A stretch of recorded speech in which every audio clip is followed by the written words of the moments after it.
Gentleman yields. Now recognize Director Gabbard to make a statement on behalf of the intelligence community. Thank you very much, Chairman Crawford and Ranking Member Himes. Members of the committee, thank you for the opportunity for us to be here to present the 2025 Annual Threat Assessment. I'm joined here by my colleagues from the CIA, DIA, FBI, and NSA. Our testimony today offers the collective assessment of the 18 U.S. intelligence elements making up the U.S. intelligence community and draws on the intelligence collection and information available to the IC from open source and private sector and the expertise of our analysts. It evaluates what the IC assesses most threatens our people and our nation's ability to live in a peaceful, free, secure, and prosperous society. As you know very well, we face an increasingly complex threat environment that is threatening us here at home and our interests abroad. I'll begin by focusing on what most immediately and directly threatens the United States and the well-being of the American people: the non-state criminal groups and terrorists putting American lives and livelihood at risk. I'll then move on to focus on the key nation states who have the capability to threaten our security and the interests of the United States. Cartels, gangs, and other transnational criminal organizations in our part of the world are engaging in a wide array of illicit activity, from narcotics trafficking to money laundering, to smuggling of illegal immigrants and human trafficking, which endanger the health, welfare, and safety of everyday Americans. Based on our latest reporting available for the year-long period ending October 2024, cartels were largely responsible for the deaths of more than 54,000 American citizens due to synthetic opioids. Mexico-based transnational criminal organizations are the main suppliers of illicit fentanyl to the U.S. market and are quickly adapting to enforcement and regulatory pressures by using multiple sources and methods to procure precursor chemicals and equipment, primarily from China and India, many of which are dual-use chemicals used in legitimate industries. Independent fentanyl producers are also increasingly fragmenting the drug trade in Mexico. The ready availability of precursor chemicals and ease of making illicit fentanyl have enabled independent actors to increase illicit fentanyl production and smuggling operations in Mexico. Cartels are profiting from human trafficking and have likely facilitated more than 2 million illegal immigrants encountered by law enforcement at the U.S. southwest border in 2024 alone, straining our vital resources and putting the American people at risk. Criminal groups drive much of the unrest and lawlessness in the Western Hemisphere. They also engage in extortion, weapons and human smuggling, and other illicit and dangerous revenue-seeking operations, including kidnapping for ransom, forced labor, and sex trafficking. While some of these key drivers of migrants are expected to persist, heightened U.S. border security enforcement and deportations under the Trump administration are proving to serve as a deterrent for migrants seeking to illegally cross our borders. U.S. Border Patrol apprehensions along the southwest border in January 2025 dropped 85% from the same period in 2024. Transnational Islamist extremists such as ISIS and al-Qaeda and affiliated jihadi groups continue to pursue, enable, or inspire attacks against the United States and our citizens abroad and within the homeland to advance their ultimate objective of establishing a global Islamist caliphate. This includes heightened efforts to spread their ideology to recruit and radicalize individuals in the U.S. and the West. While the New Year's Day attacker in New Orleans had no known direct contact with ISIS terrorists, he was influenced and radicalized by ISIS ideological propaganda, as one example. Al-Qaeda and its affiliates continue to call for attacks against the United States as they conduct attacks overseas. These jihadist groups have shown their ability to adapt and evolve, including using new technology and tactics to spread their ideology and recruit new followers. A range of non-state cyber criminals are also targeting our economic interests, our critical infrastructure, and advanced commercial capability for extortion, other coercive pursuits, and financial gain. These actors are using a variety of tactics, including phishing, ransomware, and denial of service attacks to disrupt our systems and steal sensitive and lucrative information, using available technologies and taking advantage of U.S. cyber vulnerabilities. Ransomware actors last year, for example, attacked the largest payment processor for U.S. healthcare institutions, and another set of criminal actors conducted cyber attacks against U.S. water utilities. Some of these non-state cyber actors also operate as proxies for or emulate similar activities being carried out by major state actors. The IC sees China, Russia, Iran, and North Korea engaging in activities that could challenge U.S. capabilities and interests, especially related to our security and economy.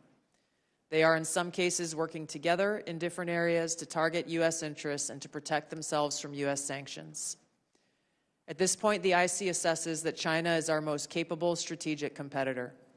Under the leadership of Xi Jinping, the People's Republic of China seeks to position itself as a leading power in the world stage, economically, technologically, and militarily. Beijing is driven in part by a belief that Washington is pursuing a broad effort to contain China's rise and undermine CCP rule. China's most serious domestic challenge is probably China's slowing economy and the potential instability that could occur if socioeconomic grievances lead to large-scale unrest. Growing economic tensions with the United States and other countries could also weigh on China's plans for economic growth and domestic job creation. China's military is fielding advanced capabilities, including hypersonic weapons, stealth aircraft, advanced submarines, stronger space and cyber warfare assets, and a larger arsenal of nuclear weapons. While it appears they would like to develop and maintain positive ties with the United States and the Trump administration to advance its own interests and avoid conflict, China is building its military capability in part to gain an advantage in the event of a military conflict with the United States around the issue of China's efforts towards unification with the Republic of China or Taiwan. Beijing is advancing its cyber capabilities for sophisticated operations aimed at stealing sensitive U.S. government and private sector information and pre-positioning additional asymmetric attack options that may be deployed in a conflict. China's cyber activities have been linked to multiple high-profile breaches, including last year's massive compromise of U.S. telecom infrastructure, commonly referred to as Salt Typhoon. Beijing currently dominates global markets and strategically important supply chains, for example, with the mining and processing of several critical minerals. In December, China imposed an export ban to the United States on gallium, germanium, and antimony, all of which are important to the production of semiconductors and our defense technologies. This was in direct response to U.S. export controls on chips designed to broadly limit PRC access to advanced chips and chip-making equipment. China also aims to compete in other critical global industries, including AI, legacy semiconductor chip production, biomanufacturing and genetic sequencing, and medical and pharmaceutical supply production. Russia's nuclear and conventional military capabilities, along with its demonstrated economic and military resilience, make it a formidable competitor. Moscow has more nuclear weapons than any other nation that could inflict catastrophic damage on the United States and the world in the event of a major war that Russian leaders feared put them and their regime at serious risk. In late 2024, Russia announced updates to its public nuclear doctrine, expanding the conditions under which Russia would consider using nuclear weapons. Russia is building a more modern and survivable nuclear force designed to circumvent U.S. missile defense through reliable retaliatory strike potential. It intends to deter the U.S. by holding the U.S. homeland at risk and by having the capabilities to threaten nuclear war in a conflict. Russia's developed advanced cyber capabilities and has attempted to pre-position access to U.S. critical infrastructure for asymmetric options and make it a persistent cyber threat. Russia's cyber activities have been linked to multiple high-profile breaches, including the 2023 hack of Microsoft. Russia is also fielding new capabilities in anti-satellite weapons meant to degrade U.S. and allied space infrastructure. Among Russia's most concerning developments is a new satellite intended to carry a nuclear weapon as an anti-satellite weapon, violating long-standing international law against such activity and putting the U.S. and global economy at risk.